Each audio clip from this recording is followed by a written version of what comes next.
Já contei aqui como o Bitcoin mudou minha vida? Era 2014 e meus amigos estavam entrando no mundo do Bitcoin. Fiquei empolgado com aquela brincadeira. Por isso, decidi comprar um Bitcoin. Naquela época, um Bitcoin custava $600 e eu me senti estúpido gastando tanto dinheiro com isso. Mas o que me fascinou foi o aspecto comercial. O mercado de Bitcoin ficava aberto 24 horas por dia, 7 dias por semana. 365 dias por ano, diferente do mercado de ações. Daí, eu fiz um pequeno script em PHP que negociava Bitcoin depois que certos indicadores fossem vistos, automatizando a compra e venda. Eu achava que com o Bitcoin flutuando loucamente, talvez houvesse uma maneira de detectar algum tipo de indicador e ajudasse a comprar na baixa e a vender na alta. Mas não, claro que isso não funcionou muito bem. Meu script fazia algumas boas negociações, mas com taxas ruins, e no final das contas eu voltava ao mesmo patamar. Então eu desliguei aquele bot e deixei isso para lá. Mas eu ainda tinha o meu Bitcoin. Depois, em 2017, eu estava apenas começando esse podcast e me sentia muito esgotado no trabalho. Eu estava criando coragem para largar tudo e me dedicar apenas ao podcast ou algo assim. Mas a grana não vinha tanto quanto eu precisava. Daí, eu olhei para o meu Bitcoin de anos atrás, só que agora ele valia $18 mil. Então eu decidi vender. Não foi fácil. Eu tive que passar semanas lutando para tirá-lo de uma carteira velha que eu tinha e que não era muito boa, e entregar para uma casa de câmbio. Mas finalmente vendi, e isso me deu a liberdade de deixar meu trabalho e passar os próximos meses focado exclusivamente em fazer o Darknet Diaries. E foi justamente quando o dinheiro estava acabando que consegui meu primeiro patrocinador, quase beirando quebrar. Por isso, eu tenho um carinho especial pelo Bitcoin. E agora, você sabe que, se não fosse pelo Bitcoin, talvez esse programa não estivesse aqui. Mas também sei que há o outro lado do Bitcoin, um lado obscuro, e que às vezes pode levar você aos lugares mais sombrios da internet. Estas são histórias reais do lado escuro da internet. Eu sou Jack Resider e este é o Darknet Diaries.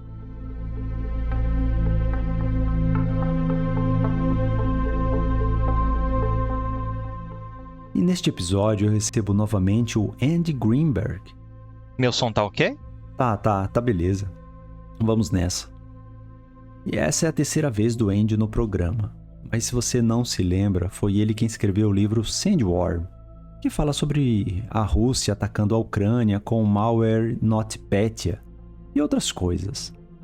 Andy também é um escritor sênior na Wired. Eu falo sobre segurança cibernética, hacking, vigilância e essas coisas. E agora eu escrevi um novo livro chamado Traces in the Dark, The Global Hunt for the Crime Lords of Cryptocurrency. Em tradução livre, Rastreadores na Dark Web, a caça aos chefões das criptomoedas. Uau, é um título maneiro. Rastreadores na Dark Web, bem louco. Então, como você se envolveu nesse livro ou nessa história? Conta pra gente. Mais de uma década atrás eu estava muito interessado num grupo chamado Cypherpunks, que procurava usar ferramentas de criptografia e anonimato para tirar o poder de governos e corporações e para dar para os indivíduos. Sabe, Cypherpunks eram tipo aqueles libertários radicais, a maioria deles pelo menos.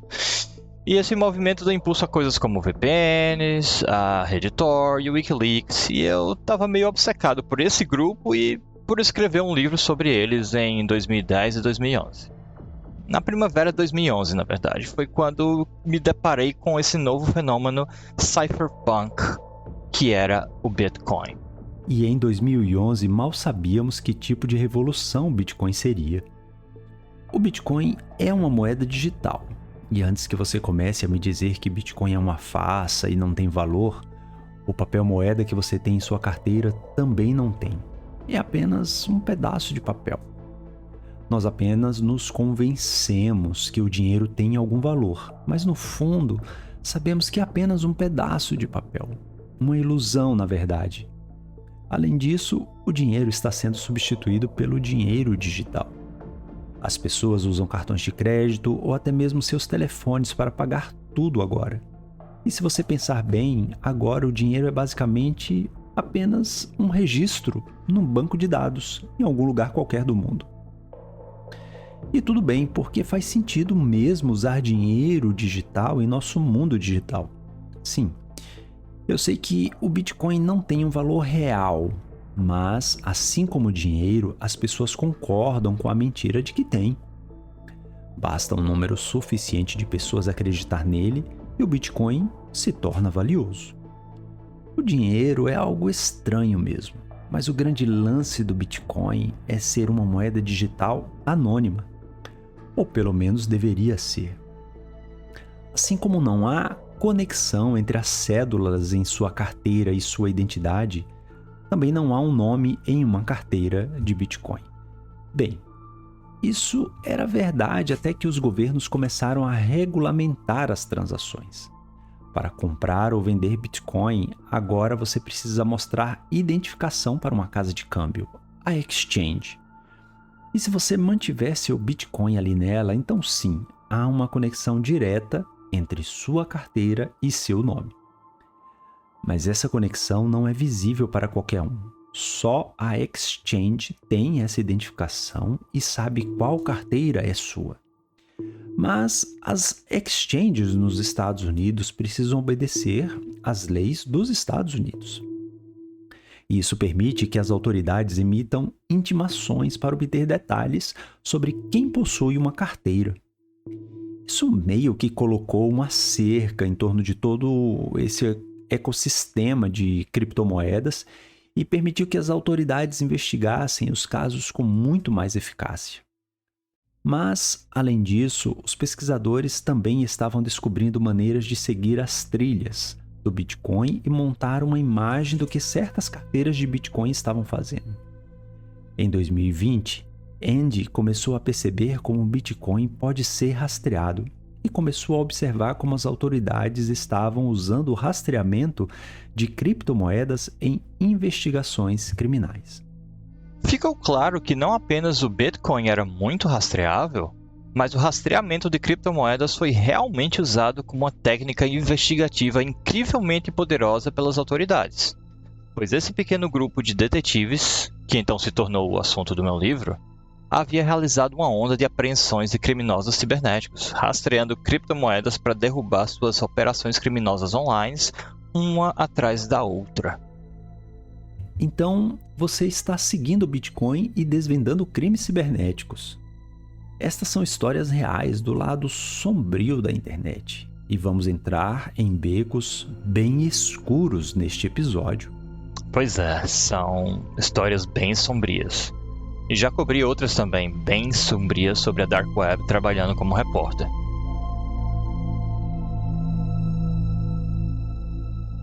Eu preciso fazer um alerta agora. Este é o episódio mais sombrio que já fiz. Essa é uma daquelas histórias que eu sabia que teria que cobrir em algum momento, mas nunca quis porque é horrível colocar minha mente nesse assunto e ficar pensando sobre isso. Vamos falar aqui sobre abuso de menores. E parte do que vamos contar vai ser um verdadeiro soco no estômago quando você ouvir. Não vamos descrever graficamente nenhum abuso infantil aqui, mas quero que você esteja avisado. Este episódio é classificado como inapropriado para menores de 18 anos e recomendo discernimento para você, ouvinte. Ok? Então vamos lá. Andy, o que é o Welcome to Video? Welcome to Video era um mercado da Dark Web, basicamente para vídeos de abuso sexual infantil. Costumávamos chamar isso de pornografia infantil, mas acho que agora é muito melhor usar o termo materiais de abuso sexual infantil, ou vídeos de exploração infantil, porque na verdade é violência sexual praticada contra crianças. Para acessar os vídeos do Welcome to Video, você tinha duas opções. Uma, pagando pelo acesso, e a única forma de pagar era usando o Bitcoin. Ou dois, fazendo o upload de alguns vídeos você mesmo. Esse material de abuso sexual infantil é chamado pela sigla em inglês CSAM. Lógico que você espera que, se um site como esse aparecesse, a polícia imediatamente deveria invadir e derrubar, certo? Bem, isso não acontece na prática. Ele foi lançado e as pessoas começaram a usar o site, e já havia centenas de usuários nos primeiros dias. Mas, mesmo com tantos usuários, a polícia e as autoridades não tinham ideia de que esse site existia, e muito menos investigavam. A primeira agência que eu conheço que estava analisando o Welcome to Video foi a NCA, a Agência Nacional do Crime do Reino Unido. Eles descobriram um caso, e agora nos jogando diretamente no fundo desse mundo sombrio, um caso muito terrível de um cara chamado Matthew Fowler, que era um acadêmico da Cambridge e tinha vida dupla. Ele tinha uma vida secreta muito maligna. Digo, se posso dizer que alguma coisa é má, esse cara era muito.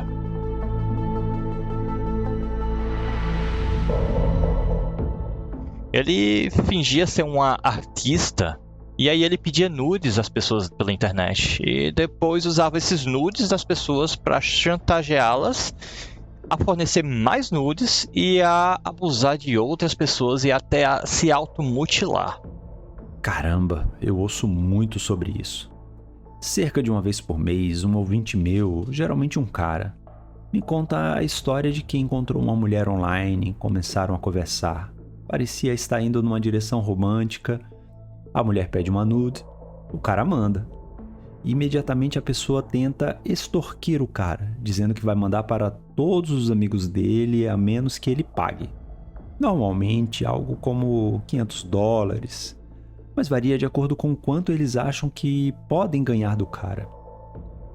Duas dicas para você ouvinte que se encontre nessa situação.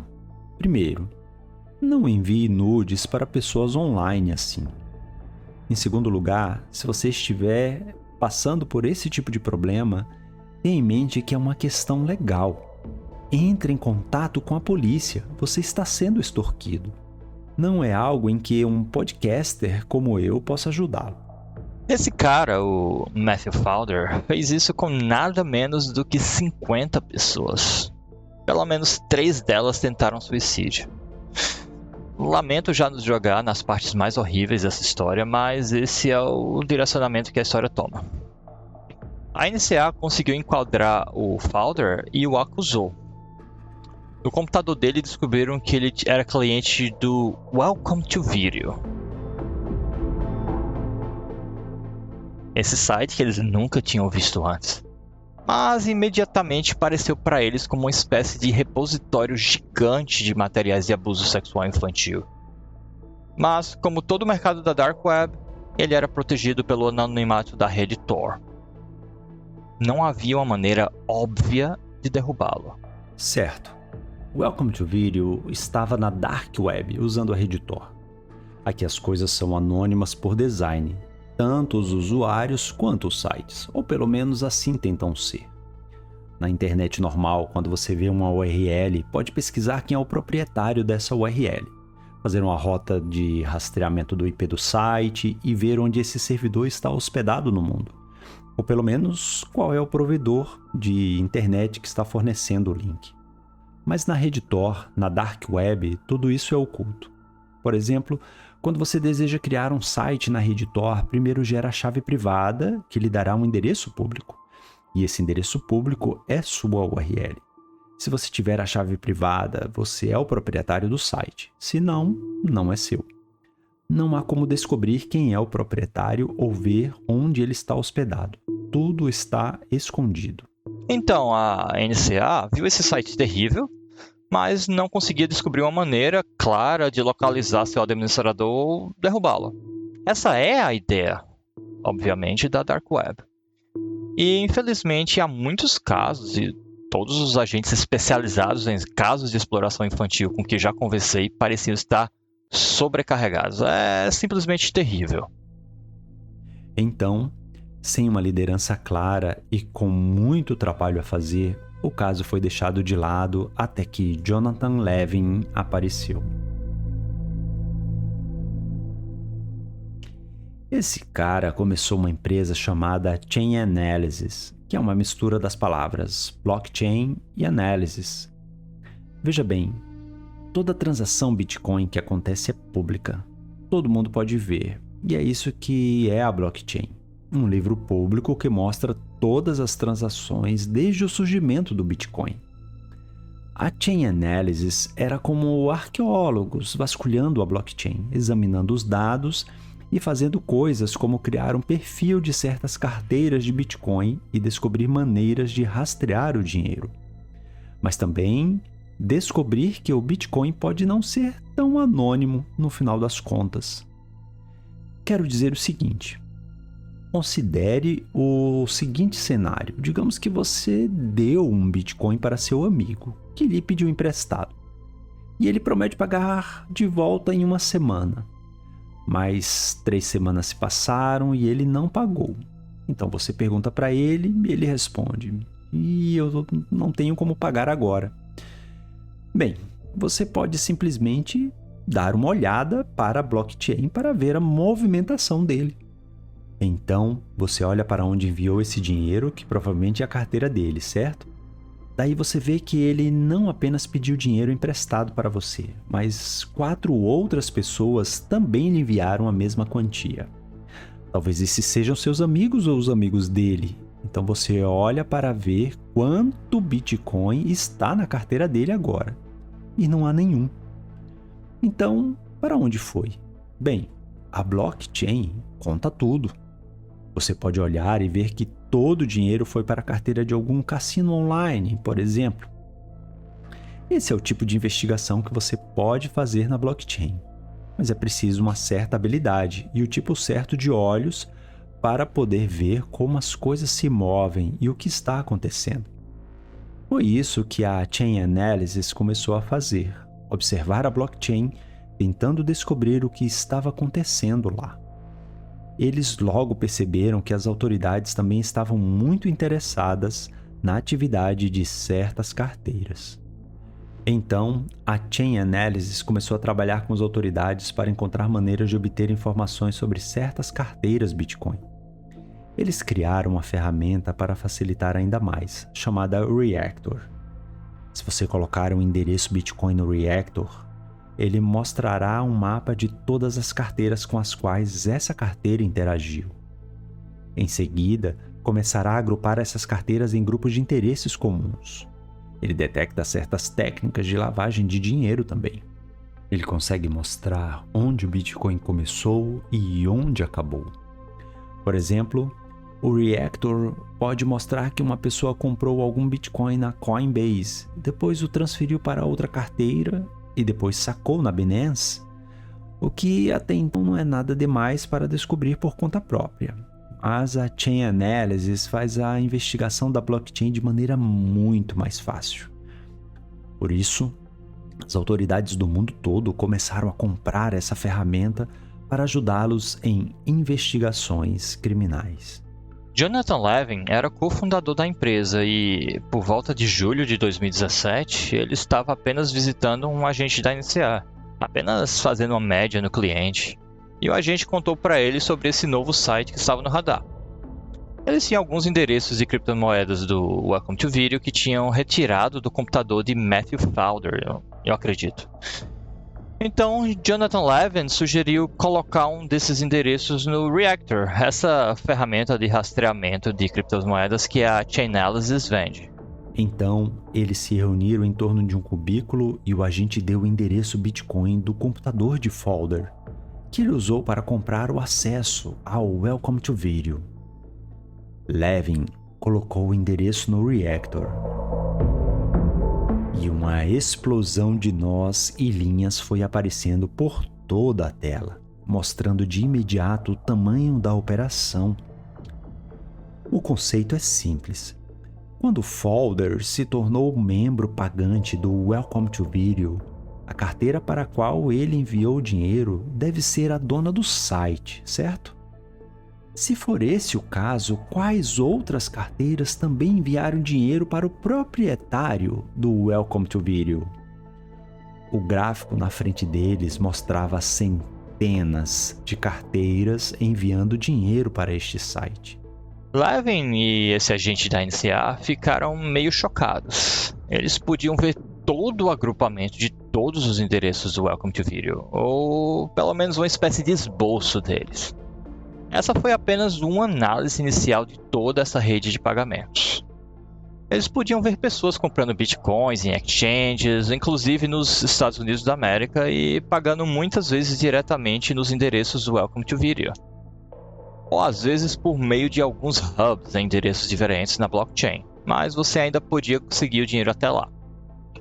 Assim, eles conseguiam ver os fluxos de dinheiro saindo do Welcome to Video e entrando em apenas algumas exchanges, 2 na Coreia e uma na China. Parecia que muitos usuários do site não tinham tomado nenhuma providência para ofuscar ou ocultar sua trilha de Bitcoin. E talvez nem mesmo o proprietário do site, porque a carteira do proprietário parecia estar enviando Bitcoin para uma exchange para fazer saques em dinheiro. Embora os nomes de ninguém estejam realmente em nenhuma dessas carteiras de Bitcoin, todos os usuários compraram Bitcoin de uma exchange e tiveram que dar sua identidade para colocar o primeiro dinheiro em suas carteiras. Tudo isso significava que, se eles pudessem seguir essas trilhas na blockchain e envolver uma autoridade que enviasse intimações para as exchanges, provavelmente seriam capazes de começar a obter informações de identificação dessas pessoas, porque é muito difícil trocar sua criptomoeda por dinheiro tradicional ou comprar criptomoedas sem dar sua identidade numa dessas exchanges. E isso dá muito trabalho. Criar centenas de intimações é muita papelada. Mas, uma vez que você tenha os nomes dessas pessoas, seria isso evidência suficiente para prender alguém simplesmente porque sua carteira de Bitcoin interagiu com o proprietário de um site de abuso infantil? Quem quer que fosse assumir esse caso estaria diante de um baita dilema.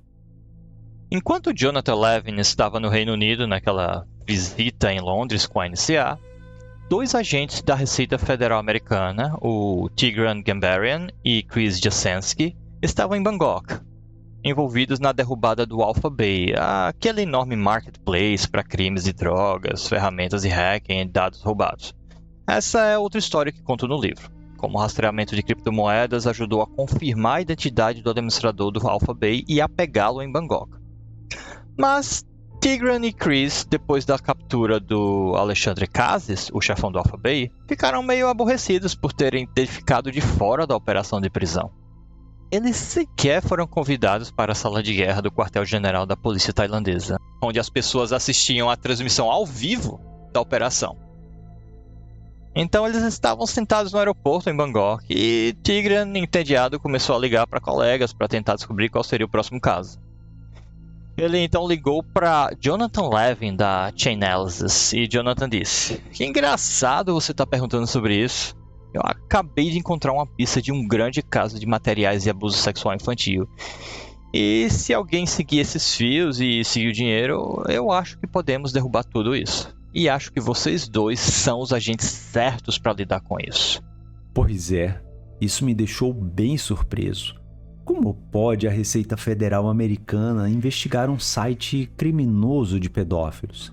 E como eles seriam os 2 agentes certos para isso? Exatamente. Mas foi assim, e isso é parte do que há de tão estranho nesse caso e o que o tornou tão interessante de ouvir sobre os agentes e promotores que participaram. Tigran e Chris e Zia, o Zia Farouk, o promotor federal que liderou o caso em Washington DC, nenhum deles jamais havia feito qualquer caso de exploração infantil antes. Eles eram investigadores financeiros. Eles haviam atuado em casos de lavagem de dinheiro.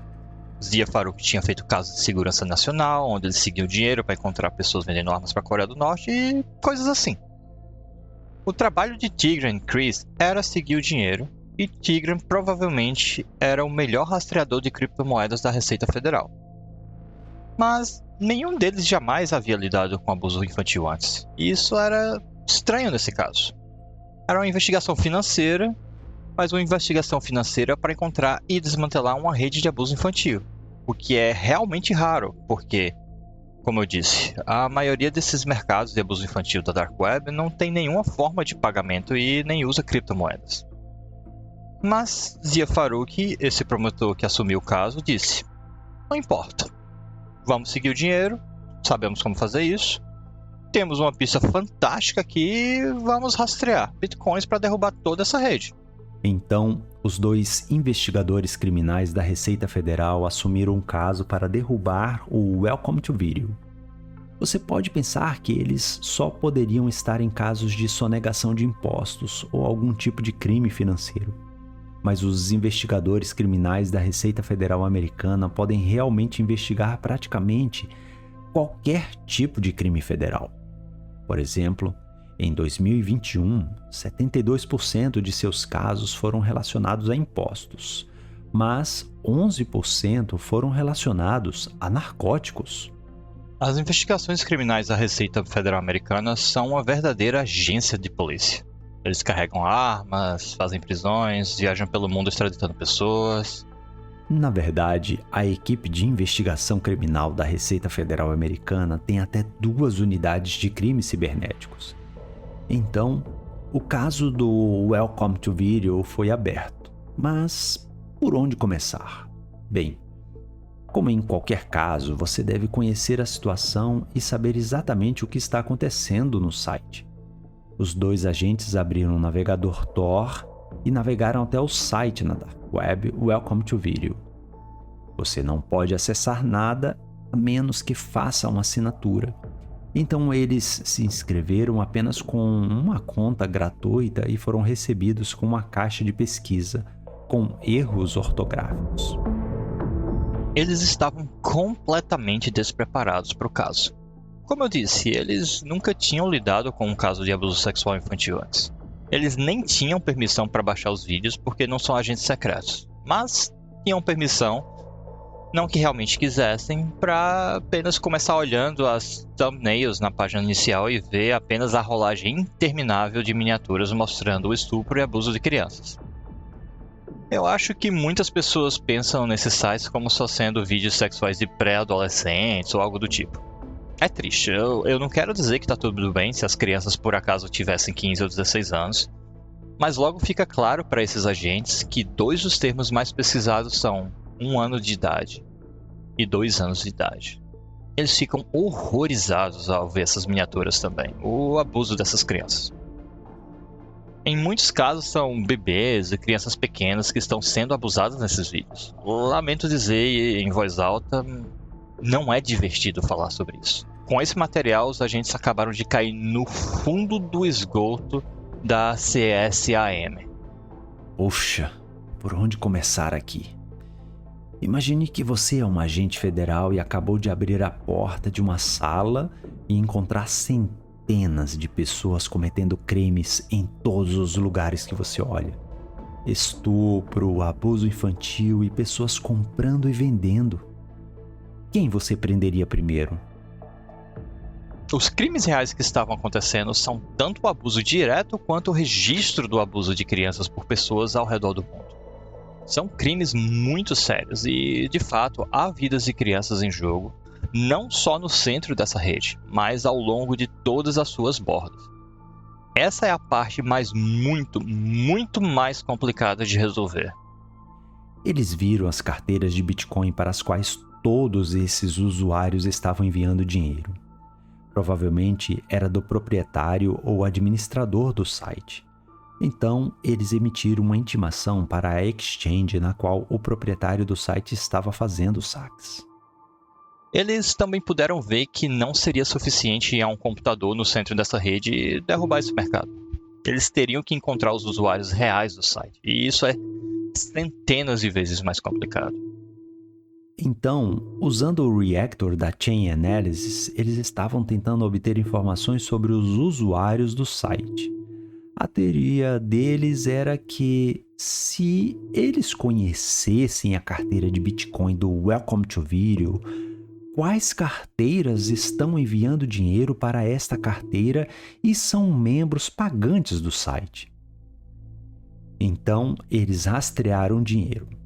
Se a carteira A fosse a proprietária do site e a carteira B enviasse dinheiro para ela, de onde a carteira B conseguiria esse dinheiro? De uma exchange de Bitcoin. Então, mais algumas intimações foram emitidas para exchanges que eles achavam que poderiam ligar a usuários do site. Mas não apenas isso. Tigran, muito cedo, começou a vasculhar o site em busca de outros erros de segurança que pudessem ter sido cometidos em sua codificação e que pudessem revelar algo. É difícil de acreditar, mas eu acredito que ele apenas clicou com o botão direito do mouse no site e clicou em exibir código-fonte e, surpreendentemente, começou a ver todos os endereços IP das miniaturas usadas na página inicial. Uau! Isso foi um grande vacilo do dono do site. O site estava na rede Tor, na Darknet. E quando um site está na rede Tor, seus endereços IP ficam ocultos.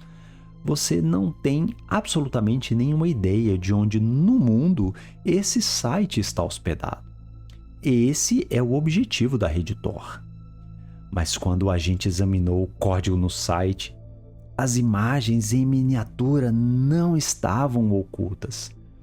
Elas não estavam na rede Tor, mas estavam hospedadas em servidores na velha e aberta internet.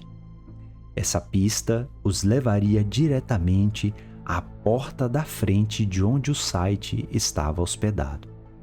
Ele imediatamente traçou uma rota de rastreamento e viu que essas imagens foram originadas de um computador na Coreia do Sul, em um endereço de IP residencial.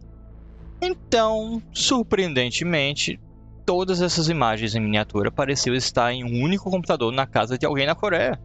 Ele caiu na gargalhada porque não conseguia acreditar no erro idiota que isso era.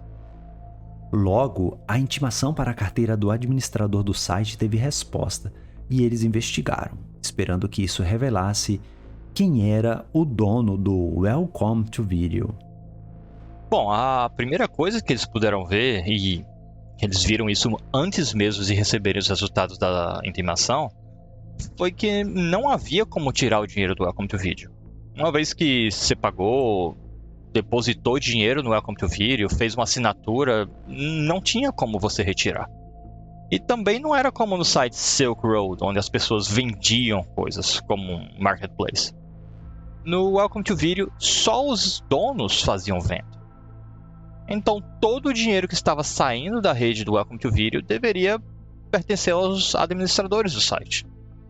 Eles perceberam isso imediatamente. Então, rastrearam o dinheiro para essas duas exchanges na Coreia e uma na China e começaram a obter os resultados das intimações para elas. Acho que um pouco disso também passou por um exchange nos Estados Unidos e eles conseguiram essa resposta primeiro.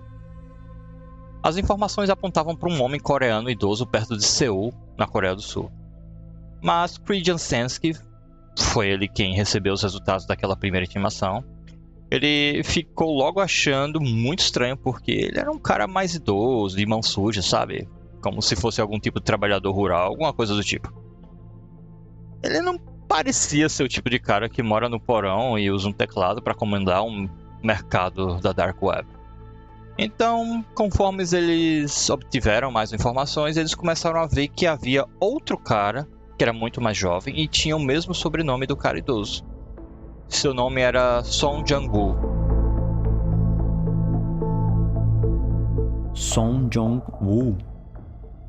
Eles agora têm um nome e olharam mais de perto para esse cara.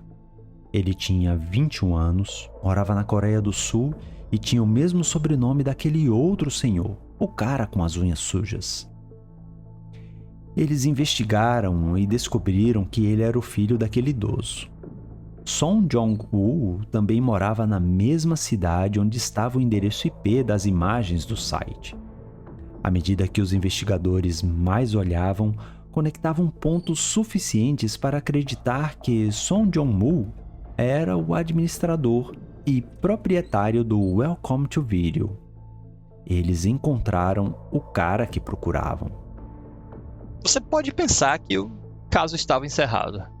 Eles tinham encontrado o cara que procuravam, ele está na Coreia do Sul, numa cidade apenas algumas horas ao sul de Seul. Mas então eles começaram a obter resultados de todas as outras intimações, dos resultados do site, como os que faziam upload de conteúdos, que baixavam vídeos e dos abusadores de crianças, ou seja, as pessoas que criavam esses vídeos. Eles começaram a ver as identificações, eram centenas de homens. Digo, eles eram quase todos homens, é claro.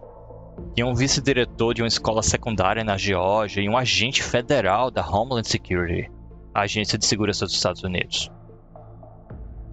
A Receita Federal tinha feito uma parceria com a Homeland Security porque eles não tinham mão de obra suficiente para fazer essa investigação massiva.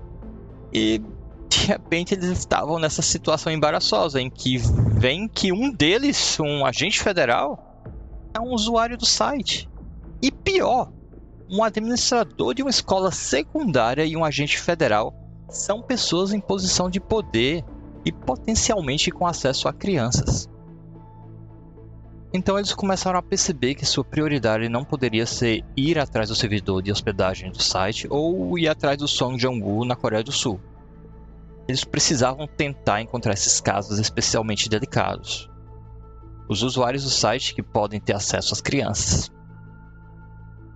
Eles tinham uma responsabilidade ética de encontrá-los primeiro e prendê-los ou acusá-los ou seja lá o que for, mas impedi-los de abusar novamente de crianças. Uma das intimações para um cara em Washington DC voltou, onde os investigadores da Receita estavam sediados. Foi muito importante para eles perceberem que havia um usuário do Welcome to Video em Washington. Inacreditavelmente, esse cara morava no quarteirão do escritório do promotor, onde muito desse trabalho estava acontecendo, e um dos promotores tinha acabado de se mudar do mesmo prédio onde esse cara morava. Tudo ali pertinho. E isso foi fundamental, quero dizer, não foi apenas uma coincidência estranha, mas foi importante porque significava que, se eles pudessem provar que esse cara havia usado o Welcome to Video, isso permitiria que eles processassem todo o caso em sua jurisdição. Esta é uma das estranhezas das autoridades e que não pensamos muito, mas eles têm que provar que um dos suspeitos do crime, pelo menos, está localizado em sua jurisdição, para que o caso seja assumido em Washington. Então, eles decidiram fazer desse cara seu caso de teste. Ele é suspeito de ser um usuário do Welcome to Video. Agora é hora de ver se isso é verdade e então prendê-lo. Eles começaram a investigar mais esse cara. Ele era um ex-auxiliar do Congresso e agora era um executivo de alto nível de um grupo ambiental. Eles ficaram preocupados se esse cara fizesse barulho e fosse para a imprensa e isso acabasse afetando a investigação, que ainda era secreta. Mas eles decidiram que deviam fazer isso de qualquer forma. Deviam ir atrás desse cara primeiro, como o primeiro passo deles. Então eles encontraram os perfis das redes sociais desse cara, descobriram que ele tinha ficado meio quieto recentemente, nas 2 últimas semanas. E descobriram, consultando os registros de voos dele, que ele tinha viajado para as Filipinas. As Filipinas, infelizmente, são um lugar onde acontece muito abuso infantil e turismo sexual. Mas eles também percebem que isso os permitiria, quando o cara voltasse para os Estados Unidos, pro bem ou pro mal, tem essa restrição nas liberdades civis americanas que normalmente acho que é até bastante terrível. Mas é que a alfândega e a proteção das fronteiras podem simplesmente puxar você de lado no aeroporto e te manter lá pelo tempo que quiserem, praticamente. Os direitos simplesmente não se aplicam na fronteira, o que é meio repugnante. Mas nesse caso, desculpe, foi um desvaneio, mas nesse caso significava que eles podiam prender esse cara assim que ele voltasse das Filipinas. Os agentes descobriram quando ele voltaria e qual era a rota dele. Então, ele estava voando de volta para casa por Detroit, e os agentes federais da Receita conseguiram que a patrulha de fronteira o puxasse de lado lá em Detroit, e apreendessem seus dispositivos. Fizeram ele entregar o telefone e o computador. Claro que ele protestou, mas a patrulha da fronteira disse que ele estava sendo investigado por material de abuso sexual infantil. Então, eles pegaram seus dispositivos e o deixaram voar para casa, no Distrito de Colômbia. E aí, a patrulha da fronteira começou a vasculhar seus dispositivos. Não muito depois disso, disseram aos investigadores em Colômbia que eles tinham conseguido acessar o armazenamento dos dispositivos confiscados. Alguns deles foram criptografados e outros não. Eles encontraram vídeos de abuso sexual infantil, vídeos reais gravados sorrateiramente de adultos fazendo sexo também. Então eles sabiam que esse caso de teste tinha dado positivo. No dia seguinte, uma reviravolta bizarra no caso. Uma das promotoras envolvidas na investigação Welcome to Video recebeu um e-mail da administração de seu antigo prédio. Ela não morava mais lá, mas ainda estava na lista de mala direta. Dizia que, tragicamente, alguém tinha se matado do prédio e pulado, acho que do 11º andar, e que o corpo estava na calçada e, portanto, o estacionamento estava fechado. Esse foi um e-mail bizarro de se receber, mas ela imediatamente percebeu que era aquele mesmo suspeito. E Chris Jansensky e Tigran Gambarian dirigiram até o prédio imediatamente e conversaram com a gerência e descobriram que sim, era o mesmo sujeito. Esse era o cara deles, e ele tinha acabado de cometer suicídio. Chris Jansensky e Tigran foram ao apartamento dele, como se faz em um caso desses, para procurar evidências, e eles puderam ver a mancha de umidade na calçada 11 andares abaixo, olhando da varanda. Eles podiam ver a pizza meio comida na mesa. Eu acho que o fato do cara ter se matado deixou claro para eles a gravidade do que estavam fazendo, que o impacto humano desse caso seria enorme, que a vida das pessoas realmente estava em jogo, e não apenas crianças, mas que era um cenário de vida ou morte. Quero dizer, acho isso mais impactante de certa forma, do que derrubar um mercado de drogas da Dark Web ou uma conspiração de hackers ou algo do tipo. Esse é um crime em que, em muitos casos, a condenação é pior do que a morte. Acho que isso expressa o trauma que eles já haviam experimentado ao investigar esse caso e que eles ainda não tinham nenhuma simpatia pelo sujeito. Acho que os investigadores em parte pensaram: só precisamos nos concentrar nas vítimas aqui. Existem vítimas reais que precisamos realmente ajudar nesse caso. Mas eles também ficaram cara a cara, a essa altura, com horas desses vídeos. O Chris Jansensky acabou sendo designado para assistir os vídeos para poder escrever a declaração de quaisquer documentos que eles apresentassem. Então, dessa forma, a laranja mecânica, ele foi forçado a assistir horas e horas de estupro infantil e, depois disso, acho que ele teve muita pouca simpatia pelo réu. E seu pensamento imediato foi bem: há um caso a menos em que tenho que fazer toda a papelada. Tenho mais centenas desses caras para perseguir, então, melhor ainda, vamos nessa. E isso está ficando bem pesado. Acho que vamos fazer uma pequena pausa aqui e volto logo.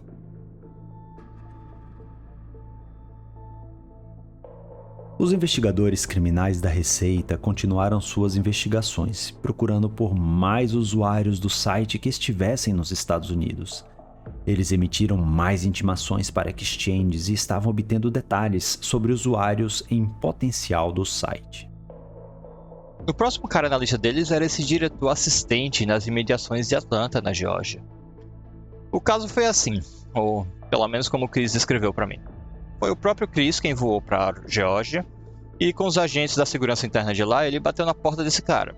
Executou um mandato de busca, invadiu a casa e confiscaram todos os computadores dele.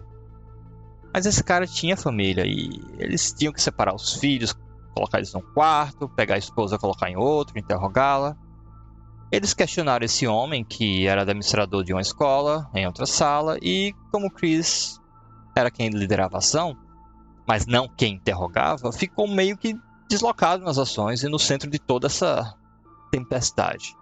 Esse foi o momento em que ele se tocou. Pensou no suicídio anterior e que tudo isso significava para a vida das pessoas. Que eles estavam essencialmente destruindo a vida desse cara, fazendo isso com ele na frente da família dele. Ele teve esse momento em que pensou, tipo, eu realmente espero que esse rastreamento de criptomoedas funcione e que a gente está pegando as pessoas certas. E isso porque, lembre-se, a única evidência que eles tinham dessas pessoas era que eles enviaram Bitcoin para o dono do site. É muito louco simplesmente começar a invadir as casas das pessoas só porque elas enviaram dinheiro para outra carteira de Bitcoin.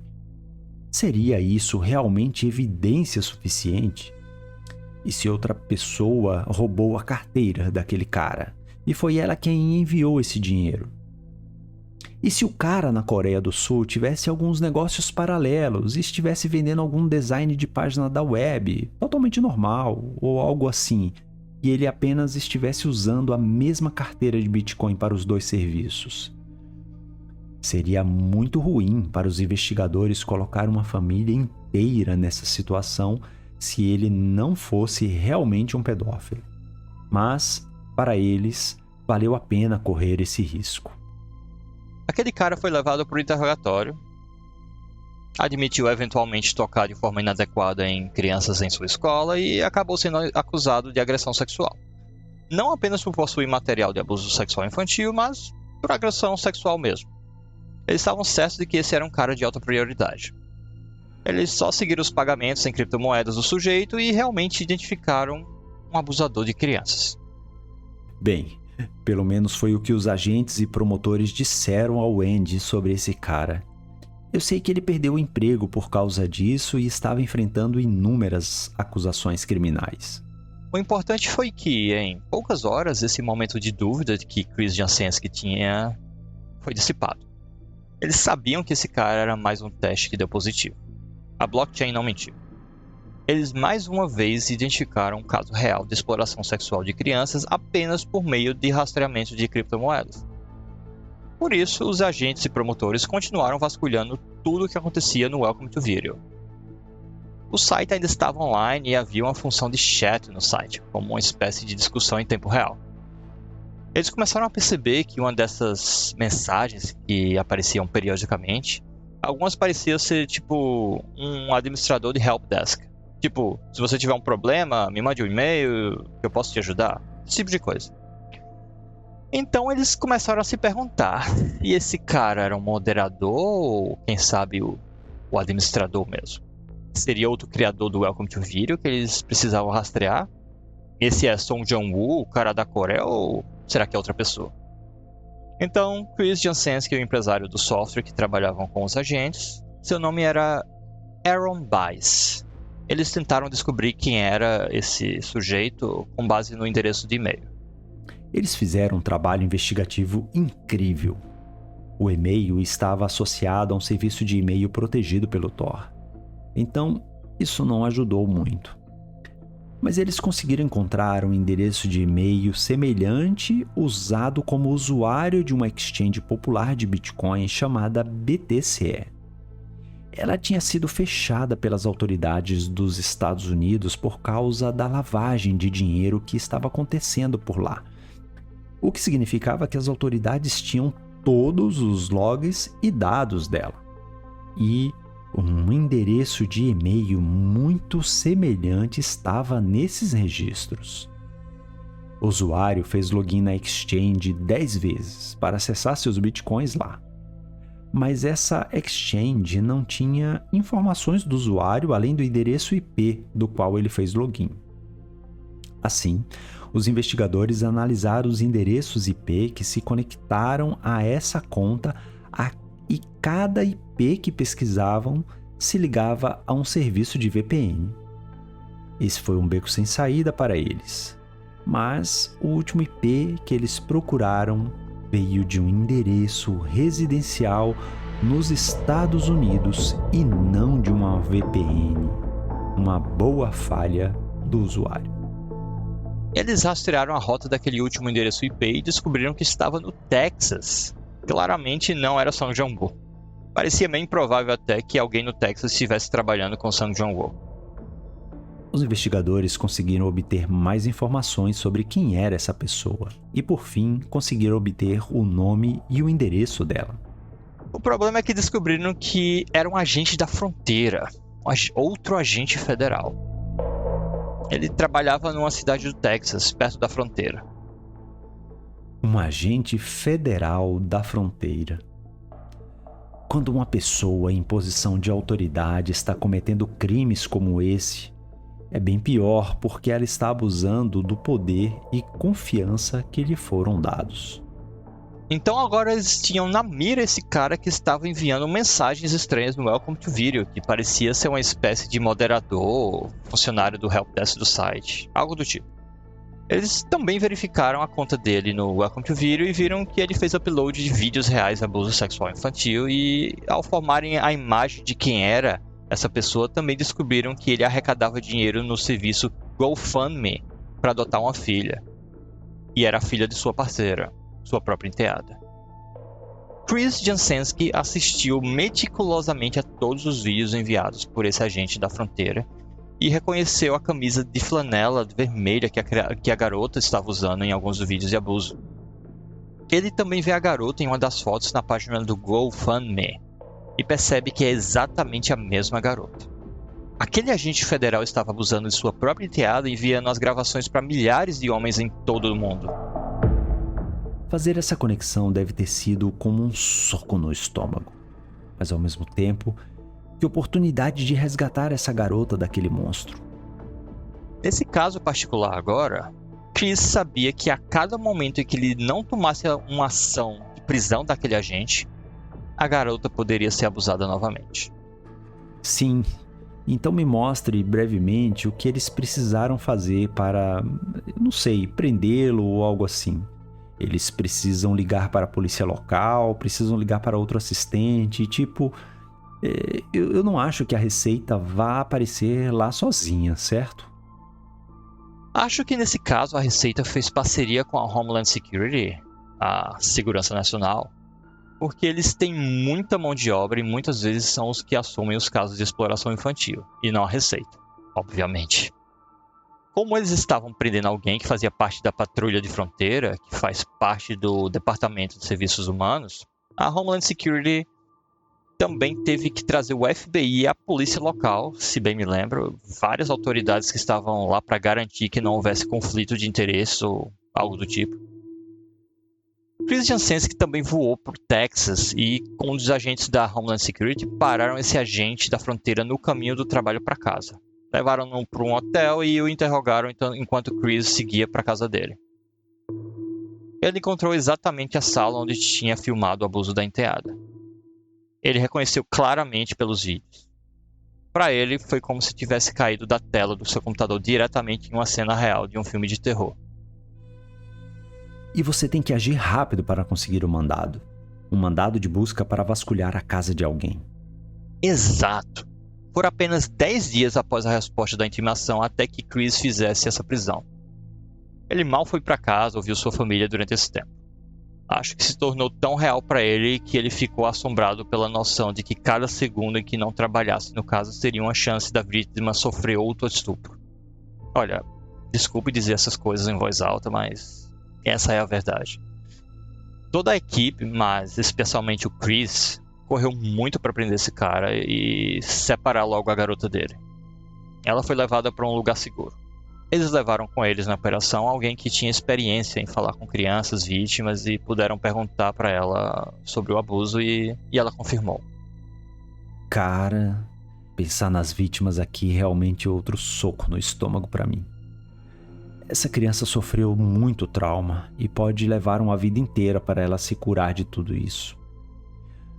Os abusadores fazem de tudo para manter tudo isso em segredo, como ameaçar a criança, manipulá-la, incluir na cabeça dela coisas como: não, isso não aconteceu, você está apenas sonhando. Eles conseguiram provar, sim, que esse cara era mesmo um abusador direto de crianças e abusador de sua própria enteada. Bem, essas são as alegações feitas pelos agentes e promotores do caso, mas esse cara ainda não tinha sido condenado por nada. Depois de interrogá-lo, eles descobriram que ele não tinha ligação com a administração ou moderação do site. Na verdade, ele estava apenas fazendo o phishing das pessoas no Welcome to Video. pedindo ser um moderador e depois roubando as credenciais para fazer login e consumir o conteúdo sem pagar por isso. Por mais mesquinho que isso pareça, ele estava apenas explorando os outros exploradores e tentando obter acesso a mais vídeos sem pagar por eles. Quando os agentes descobriram isso, foi uma grande decepção, porque eles pensaram que talvez tivessem encontrado outro chefão, ou moderador, pelo menos. E ele não era nada disso. Ele era apenas uma das centenas de homens que estavam usando o site. Enquanto Chris estava voando de volta para o Distrito da Colômbia, ficou pensando que ele tinha prendido esse cara, mas também que os vídeos deles ainda estavam no Welcome to Video e sendo assistido por toda uma multidão de milhares de outros homens. Então, eles decidiram que o site já estava online por muito tempo e precisava ser derrubado. Eles provaram que seu caso é muito grave e quanto mais tempo demorassem, mais abuso continuaria acontecendo. Então, os investigadores decidiram que era hora de ir para a Coreia do Sul e prender o administrador do site, o Song Jong-woo. Só que eles precisavam da polícia coreana para realizar a prisão. A Agência de Polícia Nacional Coreana, chamada KNPA, eles não podem simplesmente voar para a Coreia e começar a prender pessoas. Tinham que extraditá-lo da Coreia do Sul. E isso é muito difícil, ao que parece. A Coreia do Sul, eu meio que aprendi por conta das minhas reportagens sobre o caso, não é o local mais fácil de se obter cooperação internacional. Felizmente, Zia Farouk, o promotor federal nesse caso, havia conduzido o caso na Coreia do Sul e tinha contatos com a KNPA. Ele cuidou de um caso em que rastrearam pessoas que vendiam armas para o governo norte-coreano, um trabalho conjunto com os sul-coreanos. Ele e um agente da Homeland Security tinham esses contatos lá e facilitou toda a cooperação da KNPA. Montaram a vigilância do Song Jong-woo para onde ele ia e vinha e seguia cada passo dele, entrando e saindo do seu apartamento e a algumas horas ao sul de Seul. Então, em fevereiro de 2018, Chris Jansenski e alguns promotores do caso voaram para Seul e se prepararam para derrubar o site com a cooperação da KNPA.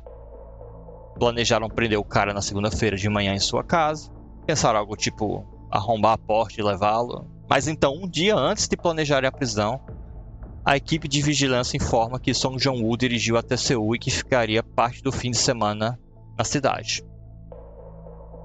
A KNPA fez um plano de última hora para vigiar o trajeto e estarem prontos na porta na frente da casa de Seul, porque eles não queriam dar margem para ele destruir qualquer evidência. Graças em parte ao clique com o botão direito de Tigran Gambaryan e o menu Mostrar o Código, eles sabiam que o servidor estava realmente no apartamento de Song Jong-woo. Portanto, não era como um data center ou em algum outro lugar por aí. Eles então precisavam confiscar o servidor e prender Song Jong-woo. Eles traçaram um plano simples e bem organizado, mas tudo ali, de última hora. Chris Jansenski, os americanos e os coreanos dirigiram juntos em uma caravana, montaram uma vigília no estacionamento do prédio e já passava muito da meia-noite e chovia torrencialmente. Chris Jansenski estava com um resfriado terrível. Levou até um travesseiro com ele para deitar um pouco no carro durante a vigilância. Os americanos não tinham permissão para realizar a prisão, então são os coreanos que seguem Song Jong-woo até o apartamento quando ele finalmente chega. Um agente coreano, que eles chamam de Smiley, na verdade eu nem sei o nome real dele, mas eles chamavam ele de Smiley porque ele nunca sorria, ele era uma figura muito intimidadora. O Smiley entra no elevador ao lado de Song Jong-woo e sobe junto com ele. Quando ele sai do elevador e caminha para o apartamento, eles o prendem e revistam a residência. Eles perguntam a Song Jong-woo se podiam deixar os americanos participar da busca. A maneira como esse tratado de assistência jurídica mútua entre os Estados Unidos e Coreia funciona é curioso, porque a vítima deve dar permissão para qualquer americano se envolver na busca. E é claro que Song Jong-woo disse que não. Então Chris Jansenski só pôde assistir a busca pelo telefone de alguém pelo FaceTime, enquanto ele fica sentado no carro no estacionamento e debaixo da chuva. De repente alguém aponta o vídeo da transmissão ao vivo para uma máquina tipo torre de mesa, de baixa qualidade. Estava no chão do quarto de Song Jong-woo. Era só uma máquina de mesa antiga, com um lado aberto, que você conseguia ver que há vários discos rígidos nela. Song Joong-woo ia adicionando os discos à medida que cada um se enchia de terabytes de vídeos de abuso sexual infantil. Aquele era o servidor Welcome to Video. Chris não conseguia nem acreditar. Ele ficou meio chocado e foi até quase decepcionante para ele. Eles pegaram o cara e encontraram esse servidor no centro de toda essa rede global incrivelmente malévola, e era apenas esse computador cacareco no chão do quarto.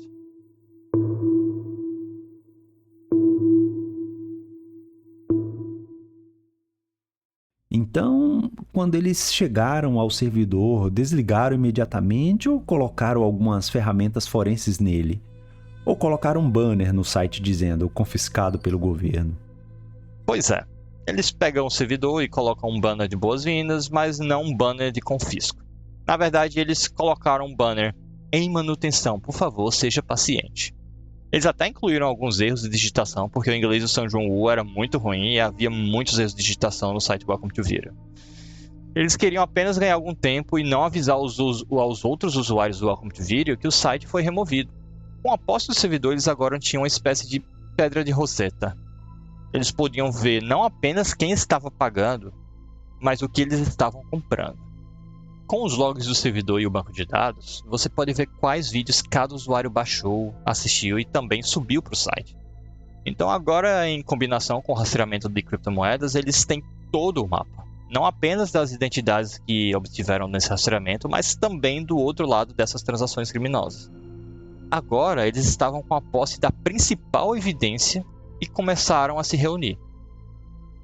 Com a ajuda da Chain Analysis, da Homeland Security e da Receita, eles começaram a construir juntos esses dossiês de centenas de usuários da Welcome to Video ao redor do mundo.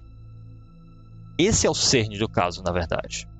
O trabalho árduo de planejar, encontrar, prender, revistar, invadir e atacar centenas e centenas de homens ao redor do mundo. Não apenas nos Estados Unidos, mas em praticamente todos os continentes do mundo. Havia milhares de usuários no site e centenas deles pagavam para ver os vídeos. Foram as técnicas de rastreamento de Bitcoin que deram aos investigadores todas essas informações de que precisavam para derrubar toda aquela rede.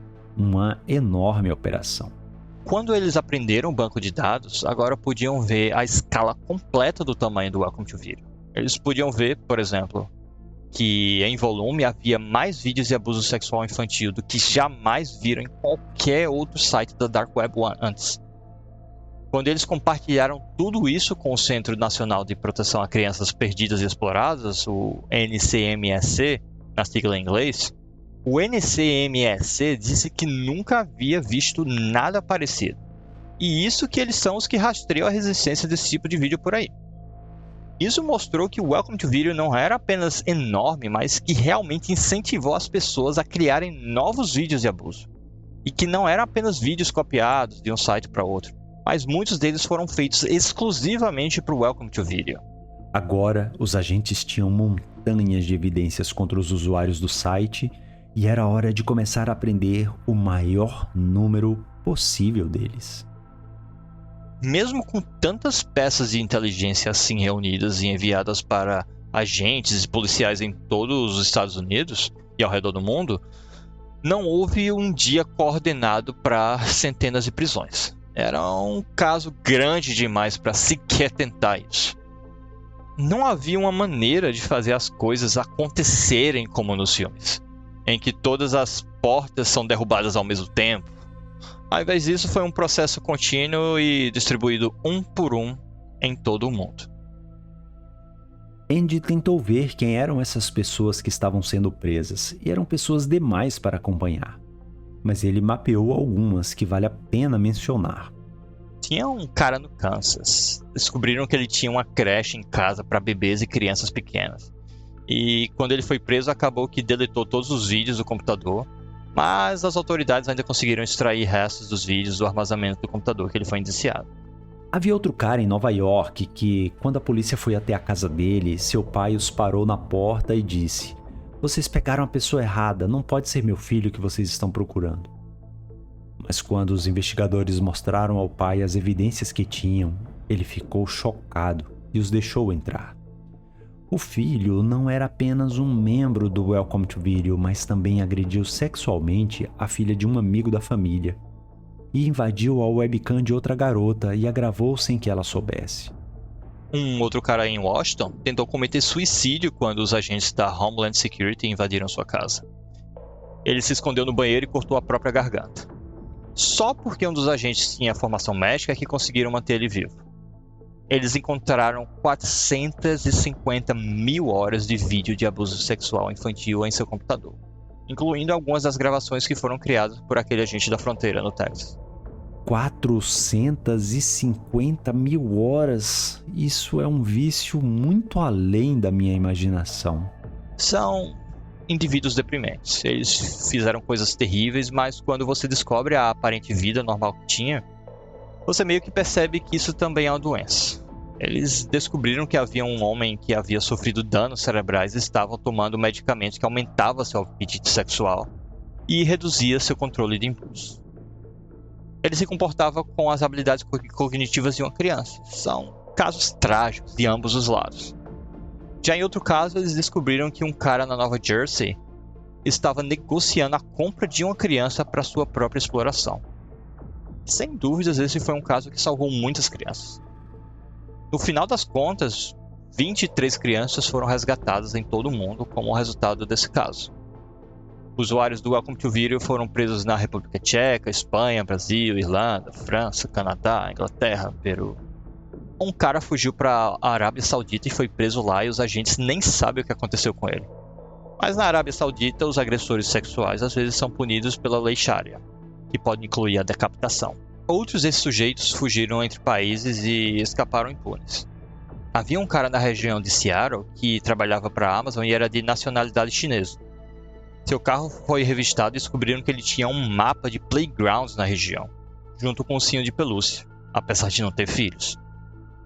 Depois que ele viu que seu carro havia sido revistado, fugiu para a China e nunca mais o encontraram. No total, 337 pessoas foram presas ao redor do mundo e 23 crianças foram resgatadas.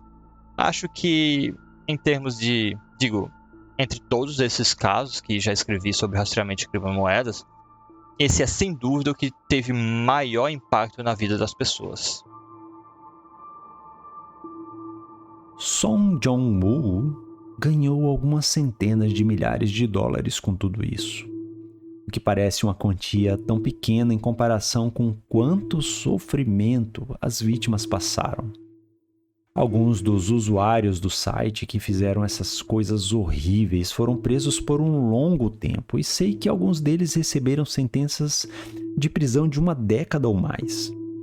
Mas eram apenas os usuários. E o que o administrador, o Song Jong-woo, recebeu como punição? A coisa mais chocante é que Song Jong-woo saiu em menos de 2 anos. O quê? Como assim?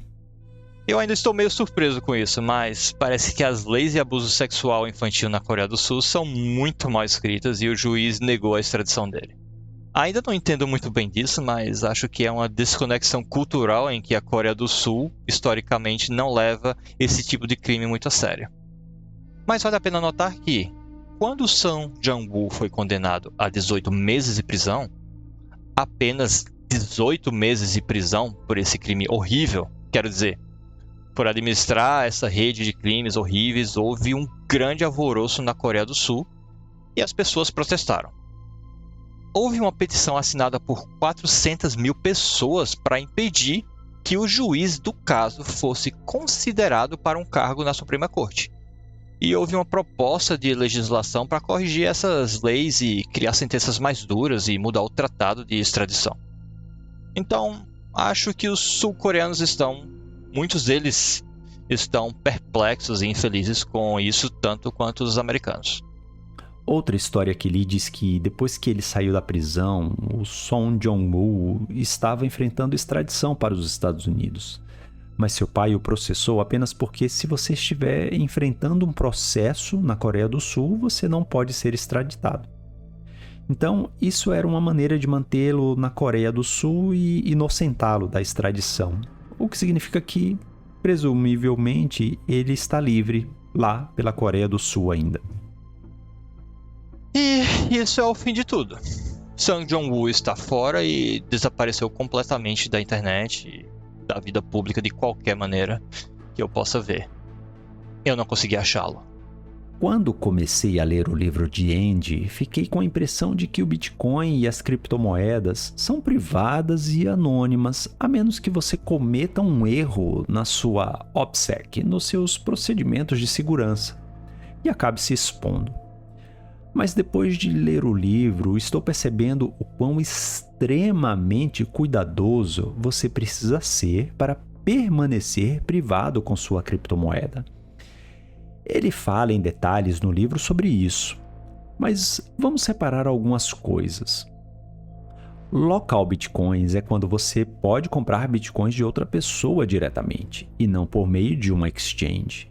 Bem, aquela pessoa de quem você comprou o Bitcoin provavelmente usou um exchange. E há histórias sobre como as autoridades intimaram exchanges para descobrir quem era essa pessoa de quem você comprou o Bitcoin, podendo relacionar a algum crime. Ou que tal misturar serviços ou usar um tumbler, um misturador de transações de Bitcoin? Bem, vez por outra, eles são derrubados ou apreendidos pelos federais, e esse tumbler pode conter um livro de registro inteiro e perfeitamente preservado de tudo que entrou e saiu, desmascarando efetivamente todos os seus usuários. Há até rumores de que certos governos sabem como burlar alguns dos recursos de segurança das carteiras Monero, que deveriam ser privadas por design. Como a blockchain é um livro público permanente e imutável, uma vez que uma técnica de análise moderna é descoberta, ela pode ser usada para analisar todo o histórico da blockchain. Mesmo que você perceba um erro seu, já era. Não há como voltar atrás e corrigir. Ainda não sabemos quem é Satoshi Nakamoto, o criador do Bitcoin. E quem quer que seja tem $1 bilhão em sua carteira de Bitcoin e que nunca tocou.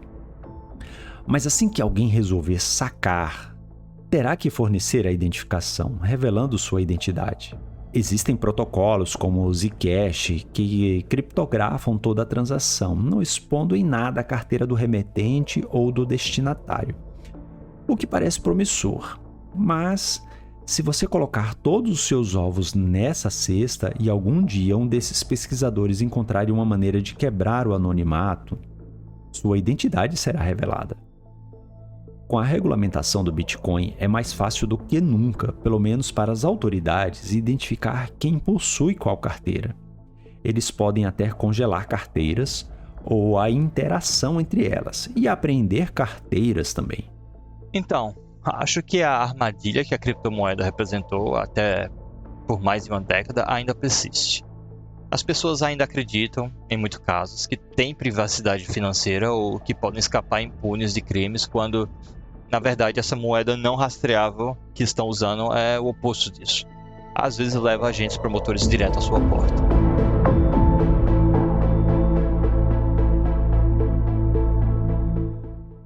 Um grande obrigado ao Andy Greenberg por vir ao programa e nos contar essa história. Esta é apenas uma parte do livro dele e há muito mais histórias incríveis no livro. Então é melhor você adquirir seu exemplar e conferir. Se você gosta deste podcast, vai adorar esse livro. Chama-se Traces in the Dark. O título completo é Traces in the Dark: The Global Hunt for the Crime Lords of Cryptocurrency. Estou colocando esse programa em pausa por um tempo. Não tenho episódios planejados para janeiro, fevereiro ou março. Eu sei que minha urticária criativa é muito forte para ficar quieto todo esse tempo, mas eu preciso descansar da pressão das datas dos episódios ou apenas fazer uma pequena pausa para a saúde mental. Eu já faço isso há 5 anos e as pequenas pausas que fiz nunca foram suficientes para realmente me sentir relaxado.